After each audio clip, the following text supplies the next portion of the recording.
චක්කවාලේසු අත්‍රා ගච්ඡන්තු දේවතා සද්දම්මං මුනි රාජස්ස සුනන්තු සග්ග මොක්ඛදං ධම්ම ශ්‍රවණ කාලෝ අයං බදන්තා ධම්ම ශ්‍රවණ කාලෝ අයං බදන්තා ධම්ම ශ්‍රවණ කාලෝ අයං බදන්තා නමෝ තස්ස භගවතු අරහතෝ සම්මා සම්බුද්දස්ස නමෝ තස්ස භගවතු අරහතෝ සම්මා සම්බුද්දස්ස නමෝ තස්ස භගවතු අරහතෝ සම්මා සම්බුද්දස්ස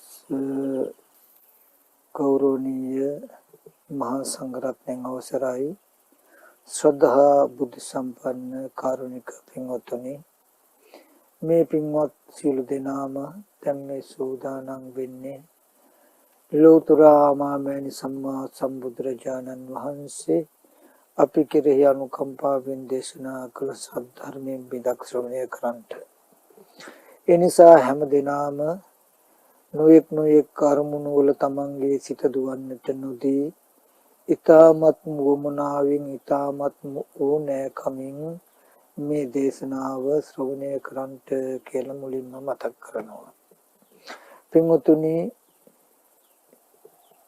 මේට පෙර මම මේ පින්වතුන්ට මතක් කළා උපාදාන සහිත වූ අපේ මේ පැවැත්ම අනුපාදා පරිනිර්වාණය දක්වා ගෙන යන්නට, අනුපාදා පරිනිර්වාණයෙන් මිදෙන්නට, අනුපාදා පරිනිර්වාණයෙන් පිරුම් පාන්නට තියෙන ගමන් මාර්ගයේ අනුක්‍රමයෙන් පවතින ඒ විසුද්ධි ධර්මයන් එකින් එක මම විස්තර කරලා දෙන්නම් කියලා. ඊට අනුව මේට පෙර මම මතක් කළා සීල විසුද්ධිය හා චිත්ත විසුද්ධිය ඇති කරගන්න ආකාරය. ඒ විසුද්ධි ධර්මයන් අතරින් අද තියෙන්නේ ditthi විසුද්ධිය කියන්නේ මොකක්ද? ඒ ditthi විසුද්ධිය ඇති කරගන්නේ කොහොමද? ඒ විසුද්ධිය කියන්නේ කුමන ධර්මයන්ගෙන් දුරු වීමෙන්ද විසුද්ධියටපත් වෙන්නේ කියන කාරණා ටික. එතකොට ඒ අනුව මේ සප්ත විසුද්ධි ධර්මයන්ගෙන් තුන්වෙනි ඒ ditthi විසුද්ධිය කියන ධර්මතාවය අද අපි නුවණින් මෙනෙහි කරලා බලමු. විශේෂයෙන්ම ධර්මයේ සඳහන් වෙන්නේ නාම රූප ධර්මයන් ඇති සැටිය අවබෝධ කරන ස්වභාවයෙන් යුක්තයි ditthi විසුද්ධිය. එතකොට නාම රූප ධර්මයන් ඇති සැටිය අවබෝධ කරගත්තාම, අවබෝධ වුණාම දෙසතක් මිත්‍යා දෘෂ්ටියෙන් මනස මිදෙනවා, පිරිසිදු වෙනවා. එතකොට කුමන දෘෂ්ටියෙන්ද විසුද්ධි වෙන්නේ? විශේෂයෙන්ම සාස්වත දෘෂ්ටිය, උච්ඡේද දෘෂ්ටිය ඇතුළත් වූ සාස්වත උච්ඡේද දෘෂ්ටියන්ගේ ප්‍රභේද වූ දෙසටක් 62ක් වූ මේ සියලුම මිත්‍යා දෘෂ්ටියන්ගෙන් අපේ මනස මිදෙනවා, දුරු වෙනවා, එයින් පිරිසිදු වෙනවා. ඒ හින්දා ditthi විසුද්ධි කියලා කියනවා. මේ සියලුම ditthi ටික තියෙන්නේ පින්වතුනි වර්තමාන සත්වයක් ඉන්නවා, පුද්ගලයෙක් ඉන්නවා, ආත්මයක් තියෙනවා කියන හැඟීම මතයි. ඒ ඉන්න සත්වයා කොහේ හරි දැන් එන්න ඇති හෝ ඒ ඉන්න සත්වයා කොහාට හරි යයි හෝ කියන අදහසින් සාස්වත දෘෂ්ටියක්. ඒ සත්වයා කොහේ හරි දැන් ආවට කොහාටවත් යන්නේ නැහැ, මරණයෙන් පස්සේ සිඳියේ වෙනසියේ එයින්ම ඉවරයි කියලා මරණයෙන් පස්සේ නැවත උපදින්නේ නැහැ, එතනින්ම මේ ආත්ම ඉවරයි කියන උච්ඡේද දෘෂ්ටියක්. මරණයෙන් පස්සේ නැවත ඉපදෙනවා හෝ නැවත උපදින්නේ නැහැ කියන සාස්වත උච්ඡේද කියන දෘෂ්ටි දෙක පවතින්නේ පින්වතුනි ඒ සත්වයක් ඉන්න බය කියන පදනම මතයි. ඉන්න කෙනා නැවත ඉපදෙන්න ඕනේ, එක්ක ඉපදෙන්නේ නැති වෙන්න ඕනේ. නැවත ඉපදෙනවා නම් සාස්වත දෘෂ්ටිය, නැවත ඉපදෙන්නේ නැත්නම් උච්ඡේද දෘෂ්ටිය. එතකොට නැවත ඉපදෙනවා හෝ නැවත ඉපදෙන්නේ නැහැ හෝ කියන සාස්වත සහ උච්ඡේද කියන දෘෂ්ටි දෙකට, අන්ත දෙකට නොවැටි ඉන්න බෑ පින්වතුනි. සත්වයක් ඉන්නවා, පුද්ගලයෙක් ඉන්නවා, ආත්මයක් තියෙනවා කියලා දිට්ඨියකටපත් වුනහම. මොකද ආත්මයක් තියෙනවා නම්, ආත්මීය වූ පුද්ගලයෙක් ඉන්නවා නම්, ආත්මීය වූ සත්වයක් ඉන්නවා නම්, ඒ ඉන්න ආත්මීය වූ පුද්ගලයා ආත්මීය වූ සත්වයාට ගති දෙකෙන් එකක් තියෙන්නට ඕනේ. ඒ ඉන්න සත්වයා එක්ක මරණයෙන් පස්සේ ඉපදෙන්නට ඕනේ, එක්ක මරණයෙන් පස්සේ නොඉපදෙන්නට ඕනේ. මරණයෙන් පස්සේ ඉපදෙනවා නම් ඒ ඉන්න සත්වයා, ඒකට කියනවා සාස්වත දෘෂ්ටිය. ඒ අනුව ප්‍රභේදගත දෘෂ්ටි රාශියකුත් මරණයෙන් පස්සේ සත්වයා නැත්තම් මේ ආත්මය නැවත ඉපදෙන්නේ නැහැ කියන උච්ඡේදය, සිඳේය වෙනසේ කියන අර්ථයෙන් උච්ඡේදය ඇසුරු කළා වූ දෘෂ්ටි රාශියකුත්. මේ සාස්වත උච්ඡේද කියන දෘෂ්ටි දෙක ප්‍රභේදගතව 62ක් දක්වා වර්ධනය වෙලා තියෙනවා. මේකට කියනවා දෙසටක් මිත්‍යා දෘෂ්ටි කියලා. ඒ දෙසටක් මිත්‍යා දෘෂ්ටි දුරු වෙලා ඇති කරන පිරිසිදුකමට කියන දිට්ඨි විසුද්ධිය කියලා. එහෙම දිට්ඨි විසුද්ධියක් ඇති වෙන්න නම් ආත්මයක් තියෙනවා, ආත්මීය පුද්ගලයෙක්, ආත්මීය සත්වයක් ඉන්නවා කියන හැඟීම නැති වෙන්න ඕනේ. ඒ කියන්නේ මරණයෙන් පස්සේ හෝ මරණයෙන් පස්සේ උපදින්න හෝ මරණයෙන් පස්සේ නොවෙනවා කියන අන්ත දෙකටපත් වෙන්න නම් ජීවත්ව ඉන්නවා කියන කාරණාව අත්හැරෙන්න වෙනවා. එතකොට ඒ සඳහායි වර්තමාන ධර්මයන් පිරිසිඳ දකින නාම රූප ධර්මයෙන් පිරිසිඳ දැකීම දිට්ඨි විසුද්ධිය නම් කියන්නේ මේ දෙසටක් ප්‍රභේද දක්වා ප්‍රභේද වෙච්ච උච්ඡේද සාස්වත කියන දෘෂ්ටි දෙක විසෝධනයටපත් වෙන්නේ.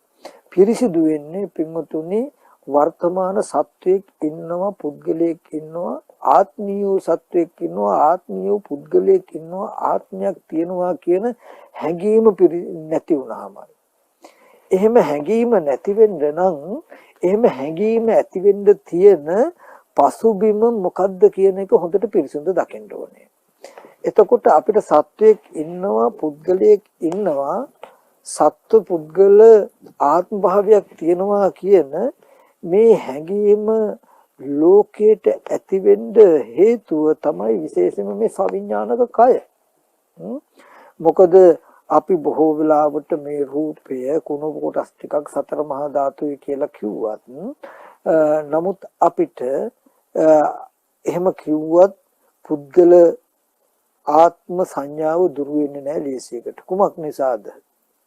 ඉරියව් පවත්වනවා පෙනෙනවා, කතා කරනවා පෙනෙනවා, යෑමෙන් ඉරියව් පැවැත්වීම, කතා කිරීම, වැඩ කටයුතු කිරීම ආදී ධර්මයන් පෙනෙන නිසා සත්ත්ව පුද්ගල ආත්ම දෘෂ්ටිය ඇතිවීමට හිත පිණිසමයි මේ ජීවිතේ පවතින්නේ. එතකොට එහෙම සත්ත්ව පුද්ගල ආත්ම දෘෂ්ටිය තමයි අපිට සාස්වත උච්ඡේද දක්වා මරණයෙන් පස්සේ ඉපදෙනව හෝ මරණයෙන් පස්සේ උපදින්නේ නැහැ කියලා උච්ඡේද සාස්වත දෙකට බෙදලා දෙසට දක්වා ප්‍රභේද වෙලා තියෙනවා. එහෙනම් ඒ සියලු ප්‍රභේදගත උච්ඡේද සාස්වත දෘෂ්ටි දුරු කළා ඒ දිට්ඨින්ගේ විසෝධනයක් ඇති කරන්නට හේතු වෙන නාම රූප ධර්මයන් ඇත්ත ඇති සැටිය දකින පැවැත්ම තමයි මේ කොටසෙන් බලාපොරොත්තු වෙන්නේ කියන දිට්ඨි සුද්ධිය කියන තැන. අපි ඒ ගැන පොඩ්ඩක් බලමු. මම මුලින්ම මතක් කළා විශේෂයෙන්ම සවිඥානික කයක් තමයි, සවිඥානික රූපයක් තමයි අපිට ආත්මතු පුද්ගලයෙක්, ආත්මතු සත්වයක් ඉන්නවා කියන හැඟීම ඇතිකරන්න හේතු වෙන්නේ. එහෙම හැඟීම ඇතිකරන්න හේතු වෙන්නේ, අපි එහෙම හැඟීම ඇතිකරන්න හේතු වෙන තැන තියෙන පවතින ආකාරයෙන් ඒ පවතින ධර්මතා නොදන්නකම, නොදකින්නකම. හොඳයි. අපි ඒ පිළිබඳව පොඩ්ඩක් සත්පුද්ගල භාවය ඇති වෙන්න ඇතිකරන්න හේතු වෙන ඒ සවිඥානික කය පිළිබඳව පොඩ්ඩක් බලමු. එතෙන්දිත් හොඳට දකින්නට ඕනේ කය කිව්වට නිකම්ම නෙවෙයි සවිඥානික කය, විඥානයේ සහිත කයක්. එතනදී කය නැත්තම් රූපය දිහා අපි බැලුවොත් අපි හැම ආකාරයකින්ම හැම විදිහකටම කතා කරලා තියෙනවා මේ රූපයේ කියන ධර්මතාවය. මේ කයක් අපි විභජනයකට ලක් කළොත්, බෙදීමකට ලක් කළොත් කය කියන කාරණාවෙන්ම පෙන්නනවා කය කියන්නේ කොටාස කියන අර්ථයෙන් කොටස් කියන අර්ථයෙන් චෛමේ භික්කවේ වේදනා කාය මහන්නේ මේ වේදනා කොටස් 6යි චෛමේ භික්කවේ සංඥා කාය මහන්නේ මේ සංඥා කොටස් 6යි කියලා කාය කියන අදහසින් දෙන්න කොටස් කියන එක. එතකොට කාය කියලා කියන්නේ කොටස්. එතකොට කොටස් 32කින් නිර්මිත වෙච්ච මේ රූපයට කය කියලා කියනවා. ඒකෙදිත් පින්වතුනි මේ කය කියන එක සැබවින්ම අර්ථ දැක්වුවොත් අපිට කොටස් ධාතු වශයෙන් ගත්තොත් 42ක් ලැබෙනවා. නමුත් අපිට අසුබ නිමිත්තක් හෝ එහෙම නැතිනම් අපිට නිමිත්තක් පවත්වන්න පුළුවන්. නිමිත්තක් ගන්න පුළුවන්. අපිට සංඥාවක් ඇති කරගන්න පුළුවන්. අපේ දැක්මකට නිදර්ශනයක් දෙන්න පුළුවන් කොටස් තියෙන්නේ 32යි. පඨවි ධාතුවට අයිති කොටස් 20ක් තියෙනවා. දැන් කෙස් කිව්වහම අපිට ඒක දකින්න පුළුවන් මෙන්න මේ වගේ කියලා නිදර්ශනයක් දෙන්න පුළුවන්. එතකොට ලොම්, නිය, දත්, සම්, මස්, නහර කියලා මේ වගේ අපිට නිමිති ගන්න පුළුවන් කොටස් වශයෙන් ගත්තාම 20ක් තියෙනවා. ඒකට කියනවා පඨවි ධාතු කියලා තද කොටස් 20යි. ඊගවට පිත්ත, සෙම, සැරව, ලේ, දහඩිය, කඳුළු, මේද, තෙල් කියලා මේ වගේ නිමිති ගන්න පුළුවන් නිමිත්තක් පෙන්වන්න පවත්වන්න පුළුවන් කොටස් 12ක් තියෙනවා. ඒ කොටස් 12ට කියනවා ආපෝ ධාතු කියලා. මේ පඨවි කොටස් 20යි ආපෝ කොටස් 12යි එකතු කරලා ද්වත්විංසාකාරය 32 ආකාරයක් කියනවා. නිමිති ගන්න පුළුවන් නිදර්ශනයක් දෙන්න පුළුවන් කොටස් තියෙන්නේ එච්චරයි. තේජෝ කොටස් 4ක් තියෙනවා, වායෝ කොටස් 6ක් තියෙනවා. මේ කයේ අනුවගිය කය අනුව පවතින. නමුත් මෙන්න මෙහෙමයි කියලා අපිට නිදර්ශනයක් දෙන්න අමාරුයි. ඒකෙන් නිමිත්තක් ගන්න අමාරුයි. ඒකෙන් පිළිකුලක් හෝ ඇති කරගන්න අමාරු නිසා ඒ කොටස් දෙක අපි ද්වත්විංසාකාර භාවනාවට ගන්නෙ නැත්තේ. එහෙම නැත්තම් නැති හින්දා නෙමෙයි. එතකොට මෙතනදී නමුත් මේ කාය හැටියට ගන්නකොට නිමිත්තක් වශයෙන් ගන්න පුළුවන් කොටස් 32ත් අපි ගත යුතුයි. කෙස්ලොම්, නියදත්, සම්මස් කියන පඨවි කොටස් 20ත් පිත්සෙම්, සරවලේ, දහඩිය කියන ගලන වැగిරෙන බැඳෙන ස්වභාවයුක්ත ආපෝ කොටස් 12ත් කියන 32ත් ඒ වගේම කන බොන ආහාර පාන දිරවන ශරීරයේ පැවැත්මට උපයෝගී කරන ඒ වගේම ශරීරයේ දාහය උෂ්ණත්වය ඇති කරන පරිධාන සංතාපන ජරතා ආදී තේජෝ කොටස් 4ක් ඒ වගේම උද්දංගම වාතය අදෝගම වාතය කුච්චිත වාතය කොට්ටාස වාතය අංගමංගානුසාරී වාතය ආදී මේ වායෝ කොටස් 6ක් කියන ටික ගත්තාම ධාතු වශයෙන් ගත්තොත් 4යි ඒක කොටස් වශයෙන් ගත්තොත් කොට්ටාස 42ක් තියෙනවා. එතකොට මේ කය සම්පූර්ණ බෙදීමකට ලක් කළොත් පඨවි කොටස් 20යි ආපෝ කොටස් 12යි තේජෝ කොටස් 4යි වායෝ කොටස් 6යි. ඒකෙන් නිමිත්තක් ගන්න පුළුවන් නිදර්ශනයක් දෙන්න පුළුවන් කොටස් 32යි පඨවි කොටස් 20යි ආපෝ කොටස් 12යි. ඒ පඨවි ආපෝ දෙකේ පැවැත්මට උපකාර වෙන හා ඒ පඨවි ආපෝ දෙකේ චලනයට උදව් වෙන තේජෝ හා වායෝ කියන කොටස් වල 10යි කොටස් 42යි. එතකොට මේ කය සම්පූර්ණම අපි බෙදීමකට ලක් කළොත් කෙස් ලොම් නියද සම්මස් කියලා මේ තියෙන කයේ එක කොටස් අරගෙන අහකට බැලුවොත් කෙස් ටික ගලවලා පැත්තකින් තිබ්බොත් ලොම් ටික ගලවලා පැත්තකින් තිබ්බොත් නිය පිට ගලවලා පැත්තකින් තිබ්බොත් අපිට හම්බ වෙනවා කෙස් ලොම් නියද සම්මස් කියලා මේ වගේ කොටස් 20ත් ආපෝ කොටස් 12ත්. එතකොට උන්න මේ සතර මහා ධාතු මහ භූත 4 සතර මහා ධාතු කය. ඊට පස්සේ මේ කය ඇති වෙන්නේ කොහොමද කියලා බැලුවොත් ඕජට්ටමකන් රූප කලාපං ආහාර තීති ආහාරෝ ඕජා වට වෙනකොට ඇති රූප කලාප ගෙනෙනවා ඉන්දයි ආහාර කියන්නේ. බත් පාන් කෝපි මුංගට ආදී කන බොන ආහාරයට ආහාරය කියලා කියන්නේ මොකේද? පඨවි ආපෝ තේජෝ වායෝ වර්ණ ගන්ධ රස ඕජා කියලා ඕජා වට වෙනකොට ඇති මේ මහ භූත රූප කලාප කන බොන ආහාරය නිසා හැදෙන්නේ.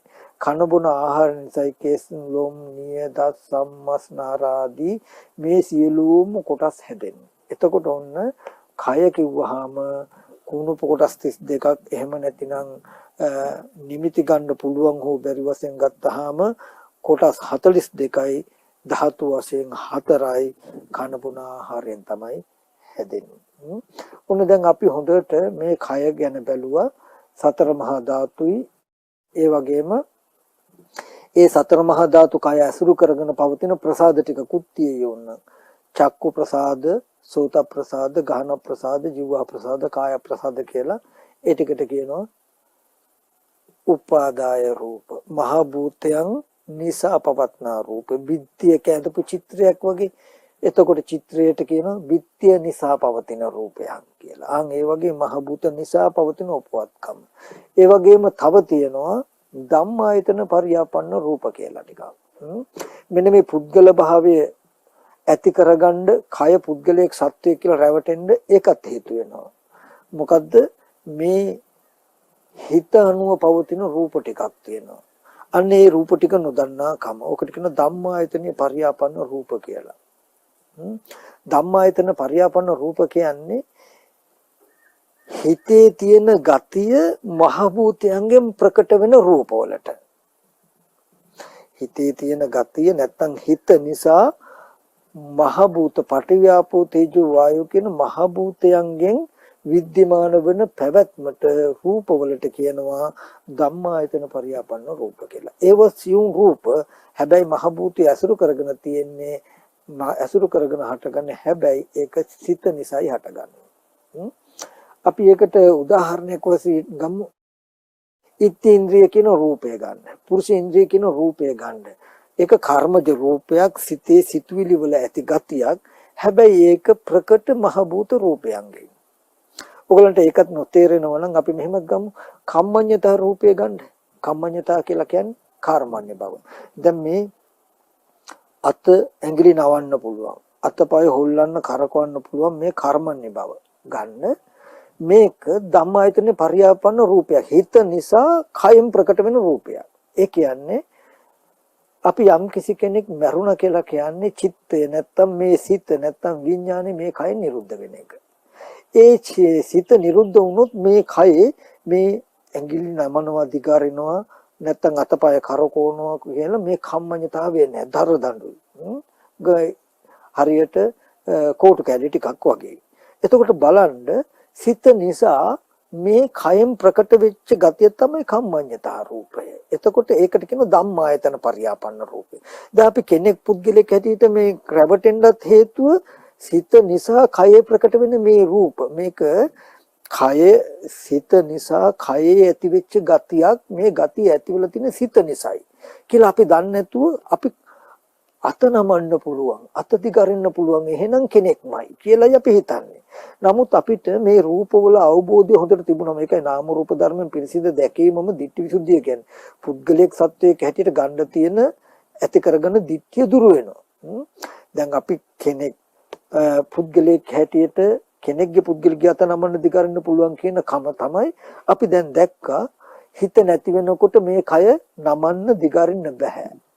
එහෙනම් මේ ඇඟිලි නමන්න දිගරින්න අකුලවන්න අතපය කරකවන්න බෑ. එහෙනම් අපි දැක්ක හිත තියෙන නිසා හැබැයි හිත තිබුණට හිතෙන්නේ මේක ප්‍රකට කය. හිත තියෙන නිසා කය නමන්න දිගහරින්න පුළුවන්. කම්මඤ්ඤතා රූපය. කාය කම්මඤ්ඤතා. කාය කම්මඤ්ඤතා රූපය. කාය කම්මඤ්ඤ භාවය. එතකොට ඒක ධම්මායතන පරියාපන්න කියන්නේ හිත අනුවගේ ධර්මයක්. හිතේ තියෙන සිතුවිලි තියෙන හිඳයි වෙන්නේ. ඊට පස්සේ අපි කියමු තව පැත්තකින් ගත්තොත් මෝදිතා රූපේ. අපි කියමු මැරි මලමිනියක් ගත්තොත් මේ කයේ මෙහෙම පෙනෙන මෘදු මොලොක් ගතිය නැහැ. අනේ ඔයාගේ අත හරි සිනිඳු හදි මොලොක් කියලා අපි පුද්ගල භාවයෙන් රැවටෙනවා. හැබැයි හිත නැති වුණොත් මේ මෘදු මොලොක් ගතිය නැති වෙනවා. නමුත් හිත තියෙන නිසා මේ කයේ මෘදුකම මොලොක්කම ඇති වෙන්නේ. කම්මඤ්ඤතා රූපේ. ඊට පස්සේ අපි බලමු ලහුතා රූපේ කියලා. අපි කියමු තවත් පුද්ගල භාවයක සත්වයක් කියලා රැවටෙන්න හේතුව ඒ ගති නොදන්න නිසා. අපි මේ රූපය තරාදියකට දායලා කිරුවෝ. කිලෝ 65ක් 70ක් විතර පෙන්නයි තරාදියේ බර. තව කෙනෙක් උස්සගත්තොත් අපිට තේරෙයි කිලෝ 50ක් 60ක් විතර බරයි. හොඳයි. අපි ගමනක් යන්න යනකොට කිලෝ 65ක් 70ක් බර කයක් උස්සගෙන යනවා කියලා අපිට දැනෙනවද? දැනෙන්නේ නැහැ. ඇයි ඒ කය ඇසුරු කරන හිතෙන් මේ කය නිබර කරන ලක්ෂණය තියෙන නිසා ඔකට කියනවා ලහුතා රූපය කියලා. සැහැල්ලු කරනවා. අලියෙක් තරාදියකට දැම්මොත් ඇතෙක් තරාදියකට දැම්මොත් කිලෝ 4000ක් 5000ක්වත් බර ඇති. ඒටත් වැඩි ඇති. නමුත් ඒ සතාට කිලෝ 4000ක් උස්සගෙන දුවනවා 5000ක් උස්සගෙන දුවනවා කියන එකක් නෑ. කිලෝ 60ක් බර මේකයි උස්සගෙන යන මට කිලෝ 4000ක් උස්සගෙන යන ඒ සතාට දැනෙන ගතිය සමානයි. ඒ මොකද සිත ඇසුරු කරන කය නිබර කරලා පෙන්වන කම සිතේ තියෙන ලක්ෂණය. එතකොට ඒකත් හේතුවක් වෙන මේ කය සැහැල්ලුවෙන් එහාට මෙහාට හිතට ගෙනියන්න පුළුවන් ගතිය හිතෙන්ම යටි කරලා තියෙන්නේ. නමුත් ඒක හිතෙන්ම ඇති කරපු ගතියක් නිසායි කියලා අපිට පේන්නේ. අපිට පේන්නේ කිලෝ 50ක 60ක කයක් මේ ඔසවගෙන යනවා කියලා කය නිබර කළා නිසා. ඒ නිසායි හිත හොඳට වඩපු කෙනෙකුට මේ ලහුතා රූපය කයට බහලා කය ලහුතා රූපයට බහලලා තව පැත්තකින් හිත කයට බහලා කය හිතට බහලා හිතේ වේගෙන් මේ කය වැඩ ගන්න පුළුවන් කියලා කියන්නේ ඒ නිසා. එතකොට මෙන්න මේ වගේ කයේ මහ භූත අණුව පවතින උපාදාය රූප. මහ භූත ටික නිසා පවතින රූප ටිකක් තියෙනවා. අර ඒ උපාදාය රූපයන්ගේ චක්කුසෝත ගාන කියන ටික මතක් කළා. උපාදායන්ගේ රළු රූප ටික. උපාදායයි මහ භූත ඇසුරු කරගෙන නමුත් සියුම් කියන රූප ටික තමයි ওই ධම්මායතනේ පරියාපන්න. ධම්මායතනේ කියලා කියන්නේ හිතේ තියෙන වේදනා සංඥා සංකාර කියන චෛතසික ටික නිසා කයෙන් ප්‍රකටයි. ඒ කියන්නේ සිතේ ගතියේ සිතුවිලි වල ගතිය කයෙන් ප්‍රකට වෙන රූප. කයෙන් ප්‍රකට වෙන රූපට කියන ධම්මායතන පරියාණ රූප. ඒක මම කෙටියෙන් ඔයගලන්ට නිදසුනක් වශයෙන් බලා ගන්න මතක් කළා.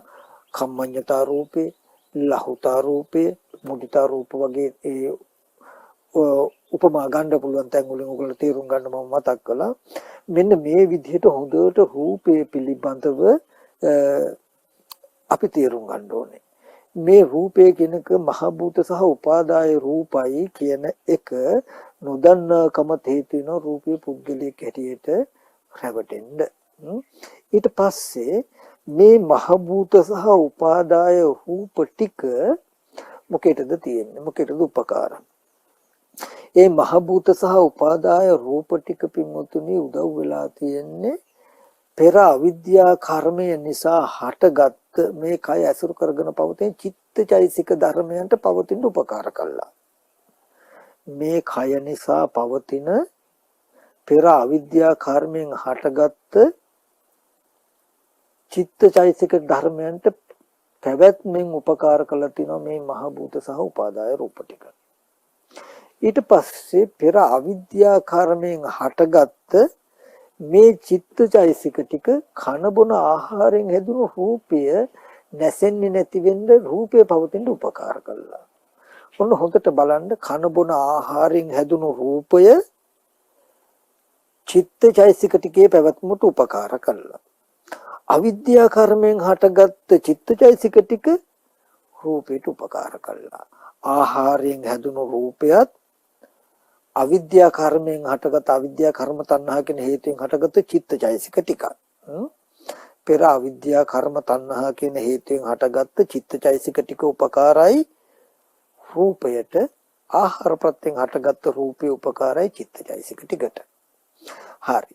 දැන් ඒ රූපය හොඳට මතක තබා ගන්න නිමිත්තක් වශයෙන් ගන්න පුළුවන් කොටස් 32යි. ඒ වගේම ධාතු වශයෙන් ගත්තොත් ඒකට නිමිත්තක් වශයෙන් ගන්න නැත්නම් නුවණින් අල්ලා ගත යුතු කොටස් 10ත් එක කොටස් 42යි.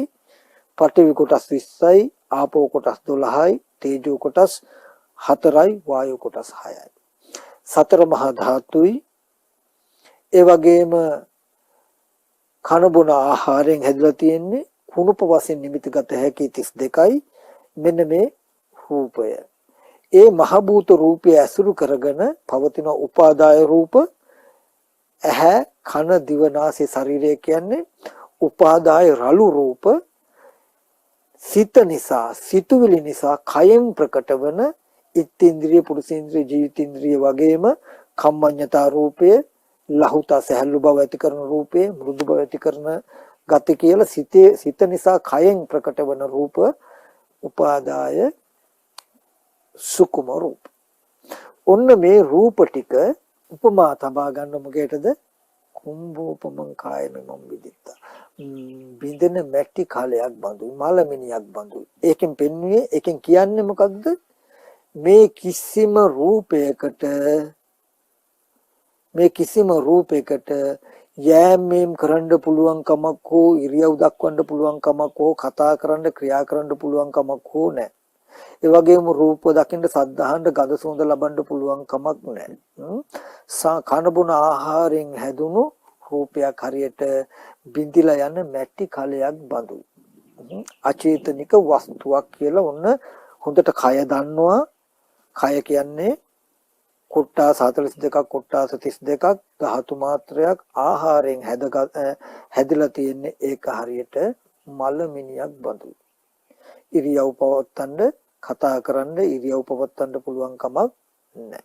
හරි. ඒ වගේම මේ කය ඇසුරු කරගෙන පවතිනවා පෙර අවිද්‍යාවෙන් කර්ම රැස් කළා මරණාසන්න මොහොතේ ඒ කර්ම නිමිත්ත කෙරෙහි ඇති කරගත්තා වූ තණ්හාව නිසා මේ රූපෙට පැමිණෙන්න හේතු වෙච්ච විඥාණයට පෙර අවිද්‍යා කර්ම කියන හේතුන්ගෙන් හටගත් චිත්තජයසික ටික කර්මානුරූපව ඇවිල්ලා පවතින්නේ ඇසුරු කරන්නේ බැඳී පවතින්නේ මෙන්න මේ ඉහත කියපු කය. ඔන්න දැන් ඒ අවිද්‍යා කර්මෙන් හටගත් චිත්තජයසික ටික තියෙන හින්දා අර කනබුන ආහාරයෙන් හැදුණු කුණුපු කොටස් 32කින් යුක්ත සතර මහා ධාතු රූපේ කුණු වෙන්නේ නරක වෙන්නේ නැතුව පවතිනවා. ඔන්න සිත නිසා කයේ පැවැත්ම ඇති වෙලා තියෙනවා. කය පිහිටා තියෙනවා. සිතේ පිහිට ලැබලා තියෙනවා කය. එබඳු කයේ පිහිට ලබාගෙන එතකොට ඒ පෙර අවිද්‍යා කර්මයට හටගත් චෛතසික ටිකට නැති වෙන්න නොදී විනාශ වෙන්න නොදී පිහිට හිටින්න උපකාර කරලා තියෙනවා කනබුන ආහාරයෙන් හැදුණු රූපය. මේ රූපයේ පිහිටලා තියෙන මේ චිත්තචෛතසික ටික මොකද කරන්නේ? මෙන්න මේ පිහිටලා තියෙන චිත්තචෛතසික ටික තමයි හැම වෙලාවෙම දැකීම, ඇහිීම, දැනීම, දැනගැනීම කියන කෘත්‍ය ටික කරමින් ඒ චේතනාවන්ට අනුව ඉරියව් පවත්වමින් මේ කය සොලවන චලනය කරන ටික කරන්නේ. මෙතෙන්දී ditthi visuddhiය ඇති කරගන්න අපි වෙනදට බොහෝ වෙලාවට කරන්නේ මේ වගේ රූපය බලලා ඒ කය ඇසුරු කරගෙන උපදින ස්පර්ශයෙන් උපදින වේදනාව කියලා යමක් තියෙනවා, සංඥාව කියලා යමක් තියෙනවා, චේතනාව කියලා තියෙනවා. වේදනා සංඥා චේතනා කියන චෛතසික ඒවා ස්පර්ශයෙන් හටගත්තේ මේ දේවල්. චක්කු සම්පස්යෙන් උපන්න, සෝත සම්පස්යෙන් උපන්න වේදනා සංඥා චේතනා කියලා. මේ නාම රූප ප්‍රත්‍යයෙන් හටගත්ත විඥානය කියලා අපි පෙළ දහමේ තියෙන විදිහට කතා කරනවා, ඉගෙන ගන්නවා. නමුත් මම අද මේ නාම රූප ධර්මයන් පිරිසිදු දකින්න ඕගලන්ට පෙන්වන්නේ වෙන ක්‍රමයකට, වෙන ආකාරයකට. මොකද ditthi visuddhiය ඇති වෙන විදිහට පුද්ගල භාවය, සත්ව භාවය, සත්ව පුද්ගල ආත්ම භාවය අවලංගු වෙන්න නම් නාම රූප ධර්මයන්ගේ පැවැත්මක් තියෙන්නේ කියන එක හොඳට ඇතිසත්‍ය දකින්න ඕනේ. ඒක දකින්න අපි පුද්ගලයා වෙනම ඉඳගෙන පුද්ගලයා පැත්තක ඉඳගෙන ඒ පුද්ගලයා නාම රූප ධර්මයක් මෙනෙහි කළා හරියන්නේ නැහැ. අපි වෙනදට කරන්නේ මේ මම ඉන්නවා වෙනම තව සත්වය පුද්ගලයෝ ඉන්නවා. ඒ සත්වය පුද්ගලයා නාම රූප ධර්මයක් තියෙන්නේ කියලා හොඳට මෙනෙහි කරනවා කියන එකක්. එහෙම නෙමෙයි ඇත්තටම වෙන්නට ඕනේ නාම රූප ධර්මිය මෙනෙහි කිරීමම පුද්ගල භාවය නැති වෙන්න ඕනේ සිද්ධියක් මිසක ඒ සත්ව පුද්ගල දෘෂ්ටිය දුර වෙන්න ඕන එකක් මිසක සත්ව පුද්ගල භාවයෙන් යුක්ත කෙනා නාම රූප ධර්මය බලනවා නෙමෙයි වෙන්න ඕනේ. ඒ නිසා මම අද මේ නාම රූප ධර්මයේ පිළිසිඳ දකින්න ආකාරය ඕගලන්ට වෙන ක්‍රමයකට පෙන්වන්න යන්නේ. වෙන ක්‍රමයකට කිව්වේ දැන් මම හොඳට රූපය හොඳට පෙන්වලා රූපේ අචේතනික බව. අචේතනික කියන්නේ චේතනා නැති, අචිත්තක බව. සිත් නැති මලමිනියකට උපමා බඳුව තබා ගන්න කියලා මතක් කළා.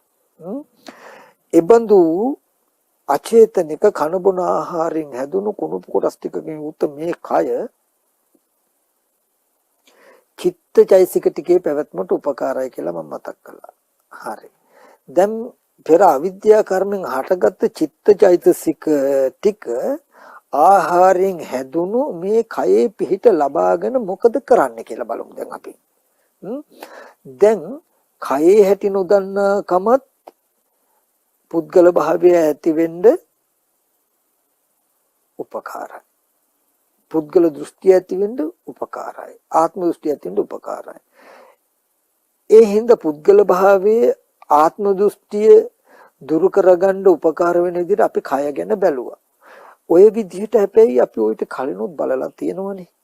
රූපයේ සතර මහා ධාතුයි කුණුප කොටස් ටිකක් තියෙන්නේ ආහාරයෙන් හැදිලා තියෙන්නේ කියලා අපි කොච්චරවත් හිතලා හිතනවා. ඒ හිතලා තිබුණට හිතුවට පුද්ගල භාවය ගෙවෙන්නේ නැවත සතෙක්මයි පුද්ගලයෙක්මයි කෙනෙක්මයි කියලාම හිතෙනවා අපිට. එහෙම හිතෙන්නේ ඇයි? එහෙම හිතෙන්නේ කුණුප කොටස් ටිකක් කනබුන ආහාරයෙන් හැදිලා තියෙන්නේ. පළමිනියක් බඳුයි කියලා ඒ වෙලාවට හිතුවට වචන කතා කරනවා පෙනෙනවා. උත්තරයට උත්තරේ දෙනවා පෙනෙනවා. වැඩක් පළක් කිව්වහම කරනවා පේනවා. ඉරියව් පවත්වනවා. යෑමෙම් කරනවා කියලා මේ කයේ චලනයක් පෙනෙනවා. ක්‍රියා ප්‍රතික්‍රියාවක් පෙනෙනවා. මේ කයේ ක්‍රියා ප්‍රතික්‍රියාවක් පෙනෙන චලනයක් පෙනෙන නිසායි අපිට නැවතත් පුද්ගලයෙක්මයි කියන එක තහවුරු වෙන කය කුණුප කොටස් ටිකක් කෙස්ලොම් නිය කියන ටික පුද්ගලයෙක් නෙමෙයි කියලා දන්නව හොඳට. දකිනවා. දැන් දන්නවා වුණාට ඒකේ පිහිට හිටින්න බෑ. ඊගාව මොහොතේදී කයේ ඇති වෙන චලනය එක්ක ක්‍රියාව එක්ක ක්‍රියා ප්‍රතික්‍රියා එක්ක ආපහු අපි සම්මෝහයටපත් වෙන පුද්ගලයෙක්මයි කියන තැනක. ඒකට හේතුව තමයි එබඳු ක්‍රියා ප්‍රතික්‍රියාවන් කරන එබඳු ඉරියව් පවත්වන චිත්තචෛසික ගැන තේරුමක් නැතිකම. මේ කය මේ ඉරියව්වට සූදානම් කරවන ඒ ඉරියව්වට කය පිළියෙල කරවන චේතනාවන්ගේ චේතනා ලක්ෂණ නොදන්නාකම. ඒකයි බුදුරජාණන් වහන්සේ දේශනා කළේ නායම් බික්කවේ කායෝ තුම්හකං නාපි අඤ්ඤේසං පුරාණ බිදම් බික්කවේ කම්මං අபிසංචේතිතං. මහණෙනි මේකයි නුඹලගේ නෙමෙයි තව කෙනෙකුගේත් නෙමෙයි පුරාණ කර්මයෙන් හටගත්ත අபிසංචේතන චේතනාවෙන් පිළියෙල වෙනවා. ඒ ඉරියව්වට චේතනාවෙන් තමයි කය පිළියෙල කරන්නේ. අන්නේ කය ඒ ඉරියව්වට පිළියෙල කරන චේතනාවන්ගේ චේතනා ලක්ෂණය සහ ඒ චේතනා ඇති වෙන චිත්ත ගතිය අපි නොදන්න තාක් නොදකින තාක් ආපහු පුද්ගල භාවයෙන් සම්මෝහයට පත්වීම වළක්වන්න බෑ. ඒ හින්දා නාම රූප ධර්මයන් පිළිසින් දකින ධර්මතාවයේ රූපය ගැන හොඳට බැලුවා වගේ නාම ධර්ම ටිකත් අපි බලමු. හැබැයි වෙන ආකාරයකට මම පෙන්වන්නේ මෙතෙන්දී. දැන් අපි හොඳට දන්නවා නාම ධර්ම කියන්නේ මොකද්ද? වේදනා කියන්නේ විඳින බව, සංඥා කියන්නේ හඳුනන බව, චේතනා කියන්නේ හිතන බව. මේවා සිතක ඇති චෛතසික නැත්තම් ගති ස්පර්ශයෙන් හටගන්නේ කියලා දන්නවා. චිත්ත නැත්තම් විඥානය කියන්නේ සිත දැනගන්නකම මේක නාම රූප ප්‍රත්‍යයෙන් හටගන්නේ කියලා අපි දන්නවා. එහෙම දැනගත්තා කියලා අරමුණු පැවැත්මේදී ඉරියව් පැවැත්මේදී අපිට ඇති වෙන පුද්ගල භාවයේ සම්මෝහණය දුරුකරන්න ඒ විදිහේ ඉගෙනුමකින් පුළුවන් කමක් නැහැ.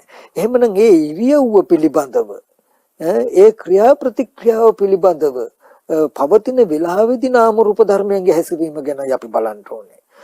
ඒ විදිහට බැලුවොත් ඒ විදිහට ඉගෙන ගන්නවා නම් අපිට මේ පුද්ගල භාවය සත්ව භාවය ඇති වෙන්න පුළුවන් ditthිය ඇති වෙන්න පුළුවන්කමත් ඒ තුලින් ඇති වෙන්න පුළුවන් ditthිය දුරු කරන්න පුළුවන්. මොකද ඒ නාම රූප ධර්මයන් පිළිසිඳ දකින්න නිසා.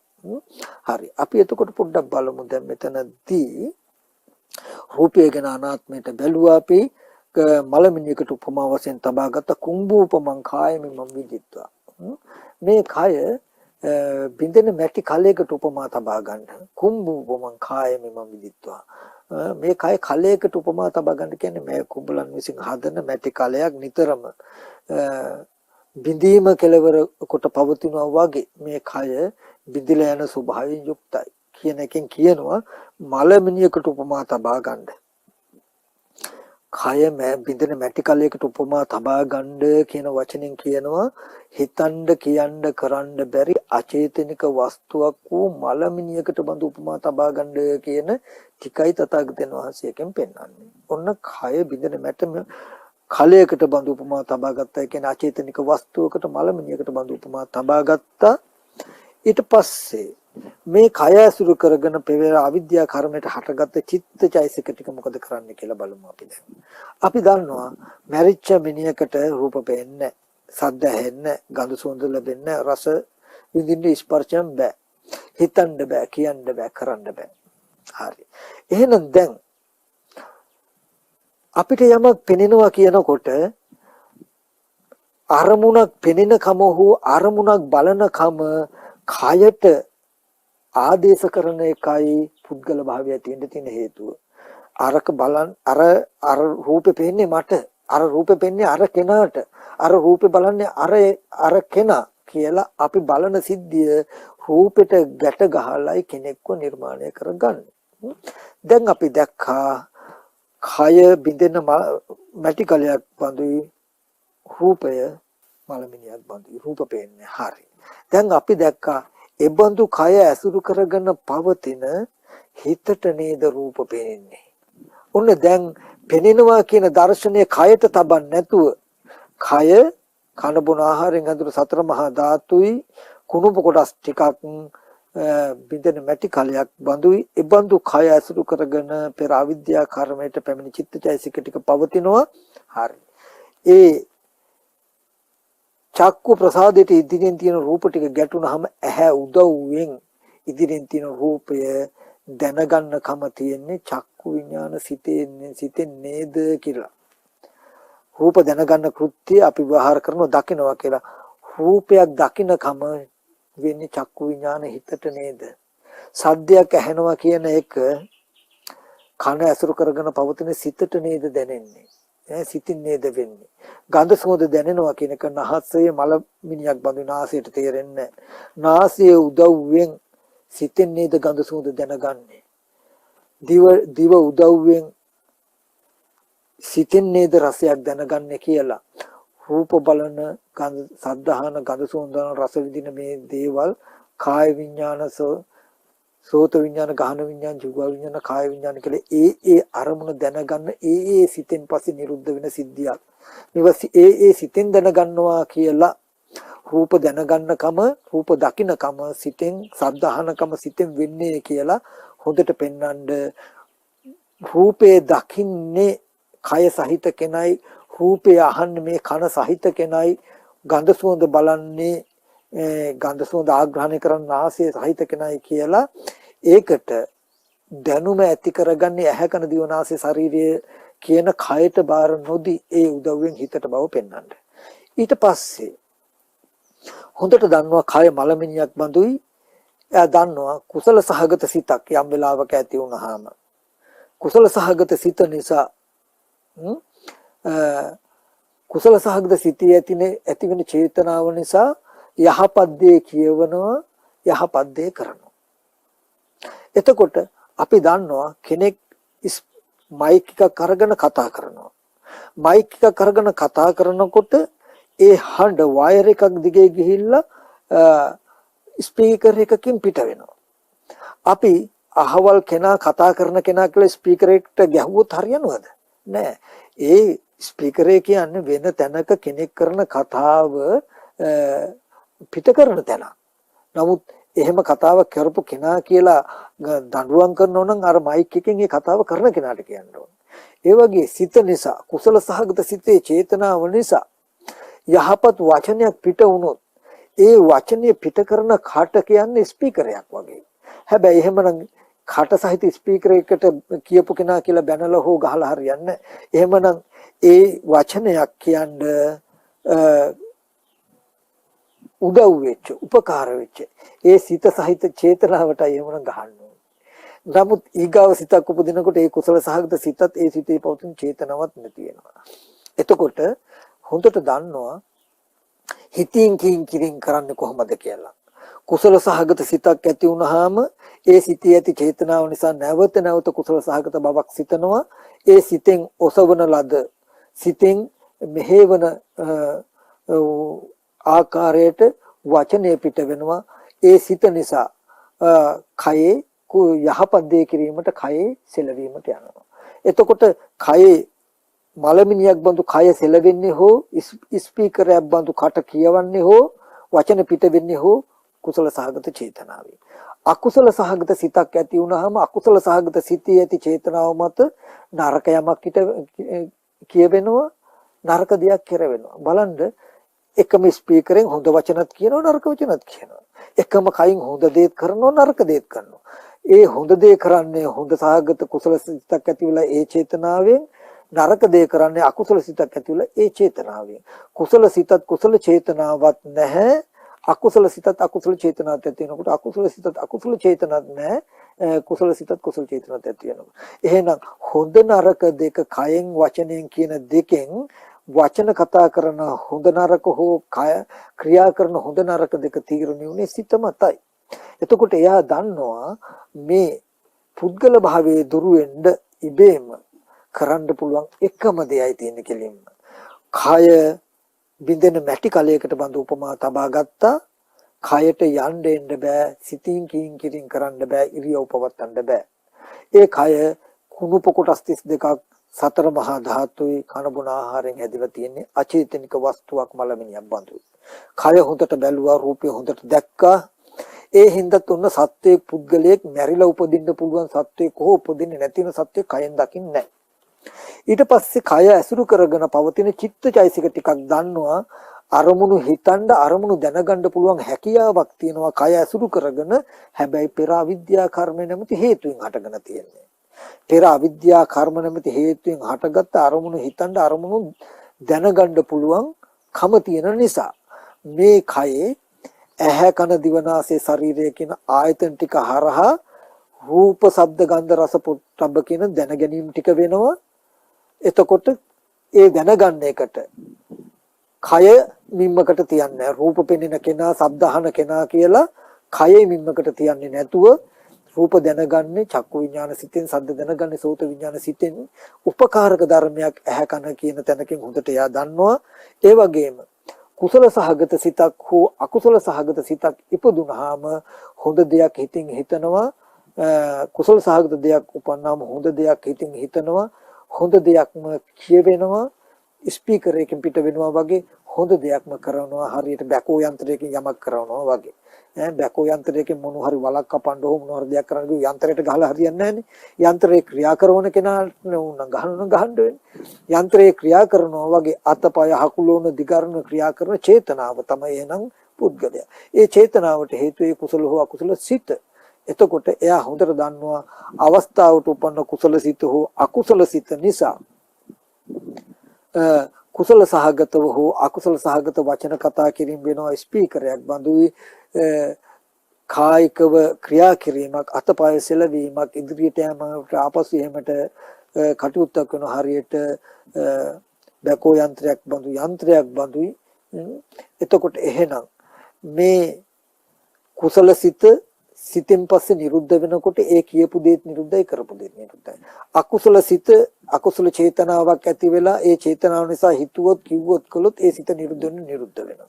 එතකොට චිත්තචෛසික ධර්ම ඒ හේතු නිසා හටගෙන නිරුද්ධ වෙන නිසා චිත්තචෛසික ධර්මතා ටික ප්‍රතිඵලයේ ඒකේ හිතින්ම හිතන කම හෝ වචන කතා කරන කම හෝ ක්‍රියා කරන කම එතනින් එකෙන් ඔබට යන්න නිරුද්ධ වෙන බවක් දකින නිසා චිත්තචෛසික ටිකෙන් දකින්න මරණයෙන් පස්සේ යන හෝ මරණයෙන් පස්සේ නොවන සත්‍යයක්. අරමුණු දකින්න පුළුවන්, අරමුණු අහන, පෙනෙන අහන, ඒ වගේම හිතන කියන කරන මේ පැවැත්ම නිසා නම් පුද්ගලයෙක් හැටි රැවටුනේ. එයා හොඳට දන්නවා රූප හේතු ටිකක්, නාමයක් නාම හේතු ටිකක්, නාම ධර්ම ටික මේ රූපයේ පිහිටලා මේ රූපේ නාම ධර්ම ටික ඇසුරු කරගෙන මේ අරමුණු දැනගන්නවා. අරමුණු හිතනවා, හිතන දෙයට අනුව කටයුතු හිතින් කරනවා කියලා මෙන්න මේ වගේ චිත්තචෛසික ටික නිසා රූපය පැවැත්ම, රූපය නිසා චිත්තචෛසික ටිකේ පැවැත්ම දකිනකොට මේ අරමුණු දකින අහන කම නිසා පුද්ගල භාවයක් තියෙනවා නම් ඒකද දුරු වෙනවා.